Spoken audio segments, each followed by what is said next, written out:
My coworker crossed so many boundaries at the club while knowing I have a boyfriend. I tried to brush it off in the moment, but now I can't stop feeling like I cheated, and I don't know how to tell him without breaking his heart. I met my coworker, 22 male, about 10 months ago. He's the kind of guy who has this nothing is ever that serious personality. You know the type. Always cracking jokes, always turning conversations into sarcastic banter, never sitting in sincerity for too long. He's also mentioned to me before how people always assume something is going on between a guy and a girl if they hang out. Like, he's ranted about how guys and girls can't just be friends without people talking. I couldn't tell if it actually bothered him or if he secretly liked the drama because he's like that. Fast forward to this past weekend. I went out with some friends, all around the same age as me, to a nightclub. This isn't just some casual bar, it's the kind of place that gets packed on the right nights. They're known for having themed music nights, and this one was heavy on the alternative/punk scene, which draws a big crowd. The layout is interesting. There are two rooms. The main room, which I swear can hold about 400 people, and a smaller room that's maybe a quarter of that size. The main room gets chaotic. The smaller room is more of a side party vibe. Before even stepping inside, I'd pre-gamed with alcohol and my pen with my friends. I was already feeling that perfect mix of tipsy and floaty, the kind of mood where you're chatty, loose, and not overthinking anything. While waiting in line to get in, I had the random thought of texting my coworker. We talked about going out before. He knows I go to certain clubs on the weekends, and he had said, "Next time, hit me up." So, without really thinking too hard about it, I pulled out my phone and sent him, "I'm here. Maybe I'll see you." That was it. No flirty undertones, no expectations, just a casual, "Hey, I'm here if you happen to be." A couple hours later, he actually shows up, finds me in the crowd, and joins my group. We talk for a bit, mostly work-related stuff, a little joking around, nothing deep. At one point, he mentions that there's another spot nearby that he wanted to check out. I asked my friends if they were down to go. 3 of them said no. They were having too much fun where we were, but one friend, 22 male, agreed to come. So it ended up being me, my coworker, and that one friend heading out to see this other place. We walked over, got inside, and honestly, it sucked. The energy was flat. The music was weirdly mismatched for a Saturday night, and the crowd felt dead. We hung around long enough to give it a chance, but it was clear this wasn't the spot. So we headed back to the original club. Once there, we rejoined my friends in the main room for a while. The alternative music was in full swing, people headbanging, moshing, jumping around. I love that scene sometimes, but my coworker leaned over to me and admitted he couldn't really dance to this kind of music. He suggested we check out the smaller room. The second we stepped inside the smaller room, the vibe changed completely. Gone was the aggressive punk energy. Instead, the speakers were blasting pure early 2000s and 2010s nostalgia. I'm talking Katy Perry, Justin Bieber, Rihanna, Kesha. Songs I hadn't heard in years, but somehow still knew every single lyric too. The smaller room was way more packed than the main one. Honestly, it was almost comical how tiny it felt compared to the cavernous main floor, and yet somehow it was twice as crowded. You could barely take a step without brushing against someone's shoulder or getting nudged by a stranger swaying to the music. It was hot, humid, and loud enough that you could feel the bass in your chest. We were squeezed in somewhere near the middle of the crowd, where there was zero chance of dancing without bumping into someone. Still, I was trying to make the most of it, moving to the music, keeping a little bubble of space between me and my coworker because, well, he's my coworker and I have a boyfriend. I didn't want anything to feel like a line was being crossed. But every time I got pushed by someone in the crowd, I'd feel his hand on my arm pulling me closer.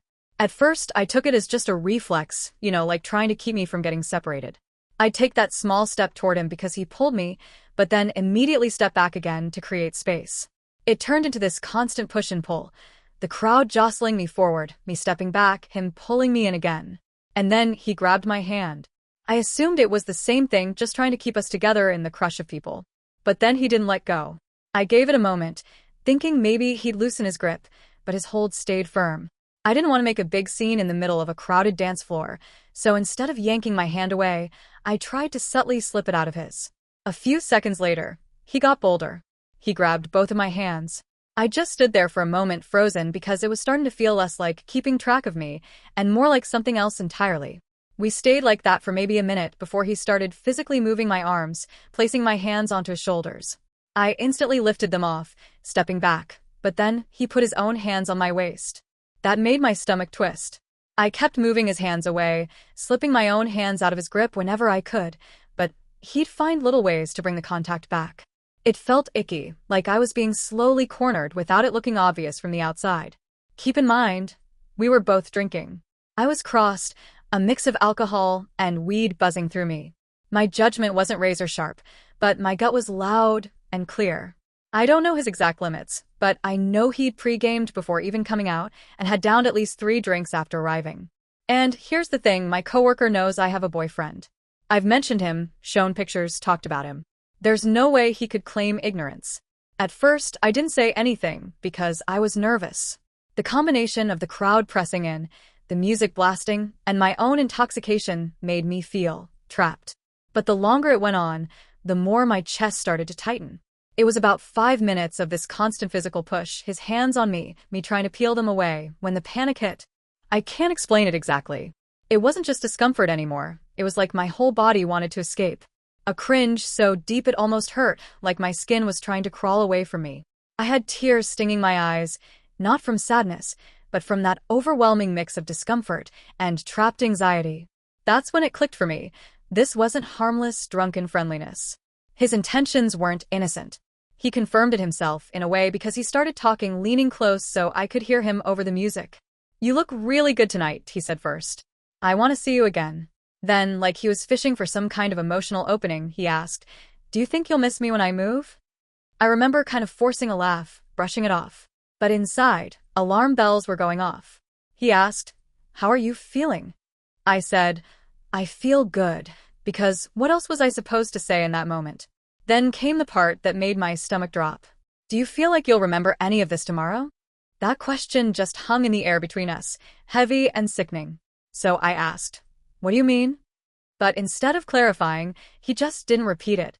He gave this small smile, almost like he knew exactly what he'd said and didn't want to walk it back, and I felt my stomach knot tighter. That was the moment I knew I had to get out of that small room. I plastered on the most casual expression I could manage and told him I needed to use the restroom. He said something like, "Okay, I'll come with you," which already made me feel more trapped. The line for the restroom in that room was insane. It was spilling out into the hallway. It was actually a relief because it gave me a reason to say, "Oh, I'll just go use the one in the main room," and peel off in the opposite direction. I could feel him behind me, following. When I got into the main room, the music hit me in a different way. Bigger space, different crowd, less claustrophobic, and I made a beeline for the bathroom there. I slipped inside, locked the stall, and just stood there for a second. My heart was pounding so hard I could hear it in my ears. I pulled out my phone and immediately called my friends. No one answered. Which, okay, fair, the music was deafening. So, I typed out a quick message in our group chat. "Can we leave ASAP?" Still no reply. My pulse was climbing higher, my head buzzing from the mix of alcohol, weed, and adrenaline. I didn't want to go back out there alone, but I also didn't want him to come looking for me in here. After a few more unanswered calls, I decided I had to face the music, literally, and rejoin my group. Of course, he followed me back to where my friends were. Eventually, I managed to convey to one of them that I wanted to leave, though it was like trying to pass a note in class without the teacher noticing. Lots of quick looks and half-mouthed words.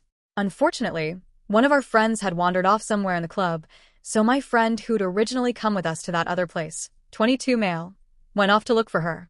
That left me standing with my third friend, 21 female, and her boyfriend. My coworker said he needed to use the restroom, and as soon as he disappeared into the crowd, I grabbed my friend's arm. "I need to tell you something," I said quickly, leaning close so I didn't have to yell too loud. I gave her the bare-bones version. The touching, the weird question, the constant pulling me closer. Her eyes went wide, and her whole body tensed. "Do you want me to tell him to back the F*** off?" she asked, already sounding ready to go full big sister mode on him. I shook my head. "No, I just want to leave. Just please stay close until we can." And she did. She stayed right by me until my other friends returned. When my coworker came back, it was like he hadn't missed a beat. He immediately went back to trying to touch me, pulling me closer again. That was my breaking point. I stepped back, looked him in the eye, and said firmly, "Stop doing that. You know I have a boyfriend." He just smiled, that same annoying smile that felt more like a smirk, and said, "We're just friends, though." I said, "Yeah, but I don't think you think that. Friends don't dance like that." That finally wiped some of the smugness from his face, but he didn't argue. He just stayed quiet, still smiling like he thought this was some sort of game I was playing. The rest is a bit fuzzy, not because I don't remember the gist, but because my brain was just trying to get through the moment without causing a scene. I remember telling him I didn't want to dance with him anymore. I remember him shrugging like it was no big deal. And I remember his final words to me before the night was over. My loss then. Finally, my other friends showed up, and it was like someone had lifted a weight off my chest. The second I saw their faces, I knew I was going to be okay, at least for the rest of the night. We didn't linger.